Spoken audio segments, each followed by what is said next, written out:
This guy is so good looking, it literally kills people. God, I wish that were me. The movie kicks off with our young hero Max spilling his guts to a shrink. Max just wants to be a normal dude, but life handed him a peculiar gift. He's got a face so beautiful, it's literally drop dead gorgeous. No, really. People croak when they see it. Talk about a killer smile. We flash back to Max's grand entrance into the world. Nurses in the dock who catch a glimpse of baby Max are swooning to their deaths. His face is like a lethal dose of "aww." It sparks a lethal hormone surge that flatlines people. So Max's family goes incognito mode, moving from place to place like they're in the witness protection program. To keep Max's lethal good looks under wraps, he's homeschooled, but it's no picnic. Poor Max is lonely. Relatable. With only his immune parents able to gaze upon his deadly beauty. To avoid fatal encounters, Max rocks the bandage burrito look, hiding his mug from the world. The shrink thinks Max's bandage obsession is the root of his issues, and dares him to unveil his face. Max obliges, and boom, one dead psychologist. Max's parents rush in, find the late duck, and it's deja vu all over again. Cops show up suspicious about Max's uncanny knack for being present at people's untimely exits. As the parents handle the police, Max finds a brick and pockets it, plotting his next move. Dad asks if the shrink session helped, but Max is like, nah, just another day in paradise. How sarcastic. Later, Max's buddy Dan is invited for dinner. Max's parents insist he needs to socialize, but Max argues that it's tough to mingle when you're a walking mummy. After dinner, Max begs Dan to give his face a brick makeover. He tried the hammer approach, but the curse of his killer face still stands. Dan, being the wingman he is, suggests Max find a girlfriend instead. Valentine's Day is right around the corner. Time for clapping. Dan's busy swiping for love on his phone. Relatable. So Max chucks it away, causing Dan to reflexively clock him with the brick. Score 1 for the broken nose. The next day, Max and his mom hit the hospital where he meets Alex, a fellow gamer. They bond over virtual battles before Max and his mom head home, leaving Alex none the wiser about his deadly good looks. So Dan strolls into Max's pad and immediately realizes that Max is feeling lower than a limbo stick at a party for ants. Dan, being the ultimate wingman, sets up Max on a blind date, even though Max had sworn off dating apps ever since that one time he matched with a toaster.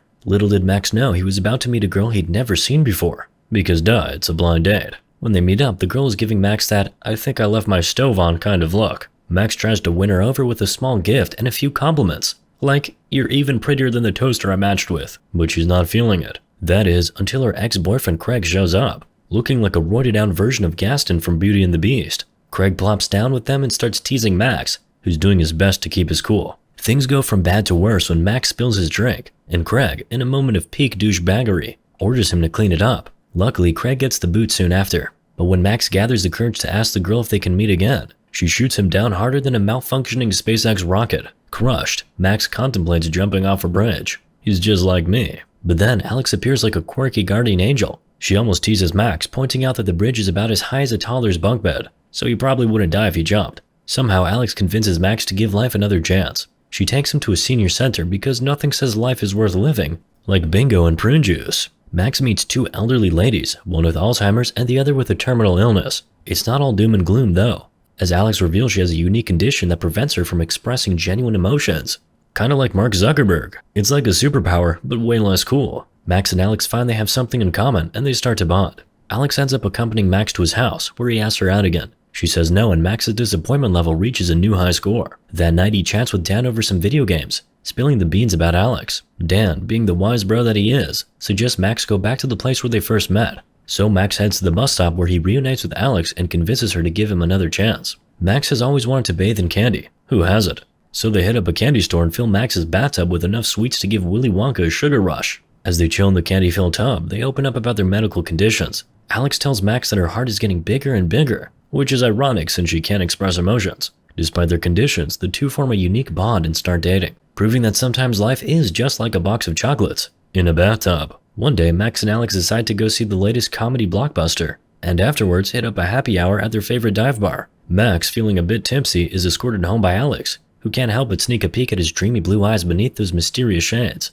Max panics, thinking he's going to accidentally turn her into a goner with his killer looks. But nothing happens. Turns out people have to see the whole face package to meet their maker. Max's parents barge in, but instead of being annoyed, they're thrilled to see that their socially awkward son has finally found a +1. They also mention that they've opened their home to an exchange student, but she's not exactly living her best life here. The next day, Max and Alex hit up the nursing home to celebrate their friend Rose's 88th birthday. Rose is the Eeyore of the group, but somehow always manages to keep going thanks to her pals. That evening, Max and his family have dinner with the exchange student, who's far from impressed with American cuisine. She opts for takeout and makes a beeline for her room. Max's mom tells him to play nice since the exchange student's parents are loaded, and they should try to impress them. The next day, Max is forced to take the exchange student for a nature walk. She takes one look at the forest and bails, so Max and Alex end up walking with their buddies Dan and his girlfriend. At one point, Alex gets scratched by a branch, and Max MacGyvers a bandage out of a piece of the cloth covering his face. As Alex thanks him, she can't help but notice her heart is racing. That night, Alex convinces Max to reveal his face to her.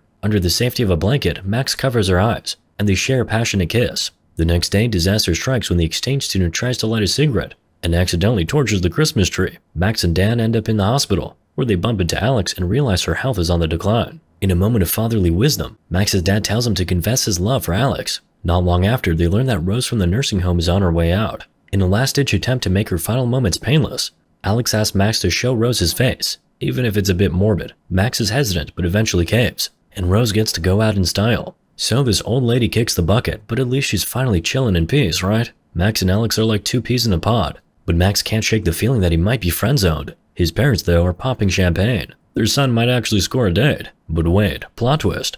Alex goes radio silent on Max. Dan, being the ultimate wingman, invites Alex to a party on Max's behalf. She starts typing and then goes ghost. Max, feeling like a regular Sherlock Holmes, heads to Alex's place for answers. Turns out she's sick and needs meds like Kanye needs Twitter. Max pledges to be her ride or die, and she agrees to join him at the party. The shindig is lit, with Max and Alex laughing, dancing, and getting their flirt on. But then the DJ drops a sick beat, and the lovebirds share a heart-thumping moment that turns Alex's ticker into a ticking time bomb. Her nose starts bleeding like a Tarantino film, and she bolts. Max goes on a frantic search, and his buddy Dan tries to lift his spirits. But that's when Craig, resident bully and king of bad timing, shows up. Craig forces Max to look at a girl, and spoiler alert, she dies smiling. Cue the handcuffs and a ride to the police station for Max. But luckily, he's released because pics or it didn't happen. Meanwhile, Alex is taken to the hospital, and Max learns her health situation is like no bueno, level serious. She knows her future's toast, but she's still stoked she met Max. She asks him to show his face so she can die with a smile, but Max is like, nah, I'm not about that life. He dips out, leaving Alex and his own heartbroken self behind. Max's parents are seriously wigging out over their son.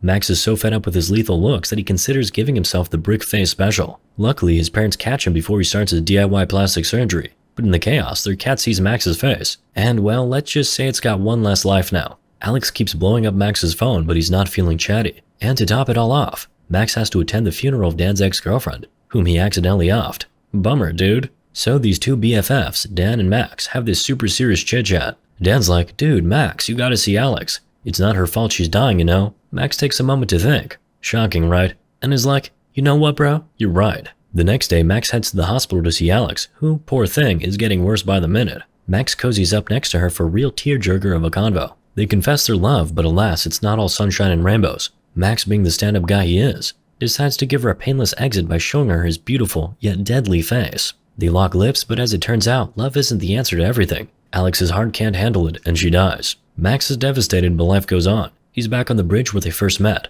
envelope in hand, doing his best Nicholas Sparks impression. He tosses the envelope into the river, symbolically saying goodbye to Alex. Max starts seeing his shrink, unpacking his life story like a suitcase after a long trip. He's not as miserable as he once was, and things are looking up. Even his parents are getting along. Turns out Max's deadly beauty is no longer a secret, and people start asking for his help to end the suffering of their loved ones. Max continues to chill with his nursing home gal pal, and life goes on. But then, plot twist, bully Craig shows up at Max's door. Max, forgetting his lethal looks, opens the door, and bam, Craig drops dead. Good riddance. And so we learn that true love is the only thing that can save you from Max's beauty, because friendship is magic or something like that. Alex didn't die from seeing Max's face. It was her pesky heart problem all along. Moral of the story? Sometimes being ugly is a good thing.